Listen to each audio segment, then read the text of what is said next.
Idukki excise വിമുക്തി മിഷന്റെ ആഭിമുഖ്യത്തിൽ ലഹരി വിരുദ്ധ റാലിയും ലഹരി വിരുദ്ധ ബോധവൽക്കരണ സെമിനാറും സംഘടിപ്പിച്ചു. ജില്ലാ panchayat vice president T S. Siddique പരിപാടികളുടെ ഉദ്ഘാടനം നിർവഹിച്ചു.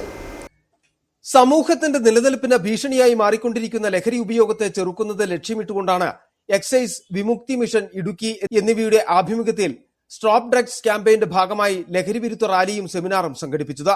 കോളേജ് തല ശ്രദ്ധ നേർക്കൂട്ടം കമ്മിറ്റികളുടെ ആഭിമുഖ്യത്തിൽ Idukki government engineering college, Painavu model polytechnic എന്നിവയുടെ സഹകരണത്തോടെ കളക്ടറേറ്റ് പടിക്കൽ നിന്ന് ആരംഭിച്ച റാലിയിൽ നിരവധി വിദ്യാർത്ഥികൾ പങ്കെടുത്തു. ജില്ലാ പഞ്ചായത്ത് ഓഡിറ്റോറിയത്തിൽ നടന്ന സെമിനാർ ഇടുക്കി ജില്ലാ panchayat vice president T S. Siddique ഉദ്ഘാടനം ചെയ്തു. വളർന്നു വരുന്ന നമ്മുടെ യുവതലമുറയെ വഴിതിരിക്കുന്നതിന് വേണ്ടി, അവരുടെ ജീവിതം നശിപ്പിക്കുന്നതിന് വേണ്ടി ഇവിടെ സ്വാഗത പ്രാസംഗികൻ പറഞ്ഞതുപോലെ ഈ സമൂഹത്തിൽ ഒന്നിനും കൊള്ളാത്തവരായി മാറ്റത്തക്ക രീതിയിൽ അവരെ കൊണ്ടുപോയി. വിമുക്തി മിഷൻ ജില്ലാ മാനേജർ ഹരികുമാർ പി.എസ്. അധ്യക്ഷത വഹിച്ചു. ജില്ലാ പഞ്ചായത്ത് വികസനകാര്യ standing committee chairperson Shiny Saji മുഖ്യപ്രഭാഷണം നടത്തി.